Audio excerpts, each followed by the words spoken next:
Hello guys, welcome back to my channel. আজকে আমি একটা অন্যরকম ভিডিও নিয়ে এসেছি। সেটা হচ্ছে আমাদের মেঘালয় ট্রিপের। সো বরের ওখানে যখন গুয়াহাটিতে ঘুরতে গেছিলাম, ওখান থেকে মেঘালয় ভীষণ কাছে, 2-3 ঘন্টা লাগে। তো সেই জন্য একদিন নয়, হোলির দিন সকালে আমরা বেরিয়ে পড়েছিলাম মেঘালয় যাওয়ার উদ্দেশ্যে। সো দেখো, আমরা বেরিয়ে পড়েছি, মেঘালয়ে চলেও এসেছি। তো ভীষণ মজা লাগছিল, যেহেতু প্রথমবার ছেলেকে নিয়ে এই ঘুরতে যাওয়া। তো সেই জন্য আরও বেশি এক্সাইটেড ছিলাম আমি আর আমার বর। তো দেখো তোমরা, আমরা চলে এসেছি মেঘালয়ে। তো এত ভালো লাগছিল, জাস্ট বলে বোঝাতে পারবো না। আর এখানে এসেই প্রথমে দেখলাম ঢুকেই যে একটা গানের প্রোগ্রাম হচ্ছিল। প্রোগ্রাম ঠিক নয়, এরা হয়তো এখানে রোজই গান গায়। তো ভীষণ সুন্দর গানের গলা ছিল, তো দাঁড়িয়ে একটুখানি শুনলাম। শোনার পরে আমরা ভেতরের দিকে যাচ্ছিলাম। তো আমার বর যেতে চাইছিল না, বলছিল ভালো লাগছে, একটু দাঁড়াও একটু দাঁড়াও। আর ওই যে বরমশাই ছেলেকে নিয়ে আসছে পেছন পেছন, আর এদিকে আমার গাড়িতে উঠে চুলের অবস্থা খুবই খারাপ হয়ে গেছিলো। তো আমরা এই যে যাচ্ছি, আর আমরা এই প্রথমেই চলে এসেছিলাম মৌসুমাই কেভ। তো এখানে দেখো, 3টে পাহাড়ের সংমিশ্রণে ভেতর দিয়ে যেতে হয়, গুহা টাইপের। তো ভেতর দিয়ে প্রথমে আমার ছেলে ঢুকতে ভীষণই ভয় পাচ্ছিল। তো শেষ পর্যন্ত অনেক রাজি করিয়ে বললাম যে অনেক ছোট ছোট ভাই আছে, বোন আছে, চলো, অনেক মজা হবে। কিন্তু নিজেই গিয়ে নিজেরই কেমন লাগছিল, কারণ ভেতরটা ছিল প্রচণ্ড অন্ধকার। আর এই দেখো, সবাই ফটোশ্যুট করছে। কিন্তু তবুও ভেতরে ঢুকে কেমন একটা মনে হচ্ছিল যেন সেই আগেকার দিনে চলে গেছি। এখানে অনেক ছোটো ছোটো বাচ্চারাও ছিল, তো আমার ছেলে সেই জন্য আর দুষ্টুমি করেনি। তো ফাইনালি ওখান থেকে বেরিয়ে আমরা অর্ডার দিয়েছিলাম ম্যাগি, কারণ ভীষণ খিদে পেয়েছিল।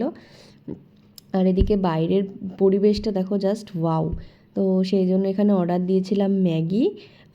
ম্যাগি খেয়ে ছেলেকে খাইয়ে, ছেলে ম্যাগি খায়নি, ওর খাবারও খেয়েছে। আর এটা ছিল সেই স্পেশাল 7 সিস্টার ফলস। তো যদিও আমরা 6টা ফলস দেখতে পেয়েছি, একটা ফলস পাইনি। আর এখন একদমই বৃষ্টির সময় নয় এখানে, ঠান্ডার সময়। তো সেই জন্য 7 সিস্টার ফল দেখতে পাইনি।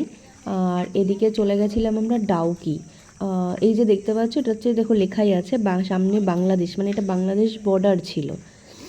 তো গিয়ে একটু অন্যরকম ফিল হচ্ছিল। তো ফার্স্ট টাইম কোনো বর্ডারের সামনে গেলাম, তাও আবার বাংলাদেশ বর্ডার। এই দেখো, এখানে আমাদের এখানকার ইন্ডিয়ান আর্মি দাঁড়িয়েছিলেন আর এই বর্ডারটার সামনে। সো আমরা এখানে রিভারটায় নেমে গেছিলাম, ডাউকি রিভার। এখানে শুনেছিলাম যে জল নাকি প্রচণ্ড পরিষ্কার থাকে, নিচ থেকে নাকি পাথর দেখা যায়। তো আমরা যাওয়ার 2-3 দিন আগেই বৃষ্টি হয়েছিল, তো সেই জন্য আর জল পরিষ্কার পাইনি, বাট বোটিং করতে দারুণ লাগছিল। তো যেহেতু মানে বোটিং ফার্স্ট টাইম না, এখানে এসে বোটিং না করলেই নয়। তো সেই জন্য আমরাও গেছিলাম বোটিং করার জন্য। দেখো, আর এত ভালো লাগছিল চারিদিকের পরিবেশটা। যখন আমরা জলের মানে বোটিং করতে করতে ঠিক মিডল পয়েন্টে চলে গেছিলাম, তখন পাখির আওয়াজগুলো, পাশ থেকে আস্তে আস্তে ছোটো ছোটো ঝর্ণাগুলো পড়ছে, তো ভীষণই ভালো লাগছিল। দেখো তোমরা, তোমাদেরও ভীষণ ভালো লাগবে।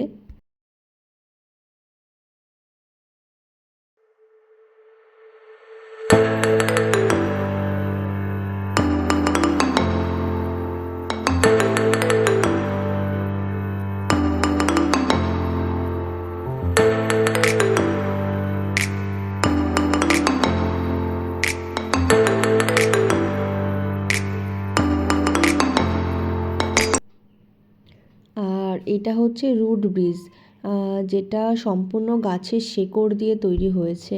তো এখানে এসে আমার ছেলে একদমই কোল থেকে নামতে চাইছিল না, ও ভীষণ ভয় পাচ্ছিল, কারণ এতটাই উঁচুর থেকে নিচুতে নামা ওর একটু কেমন কেমনই লাগছিল। তো নামতে চাইছিল না বলে ওকে কোলে নিয়ে নামাচ্ছিলাম।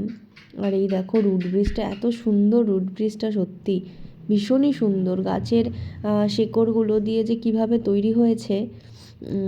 তো এই দেখো, সেই রুট ব্রিজ, সামনেই ঝর্ণা, সবাই ফটোশ্যুট করছে। আর আমারও মনটা চাইছিল যাতে আমি তাড়াতাড়ি, মানে কত তাড়াতাড়ি নিচে নামবো, বাট এতটাই মানে কষ্ট হচ্ছিল ওপর থেকে নিচে নামার জন্য।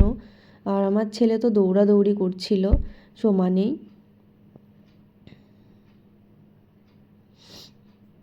তো দেখো ভীষণ ভালো লাগছিল এখানে এসে।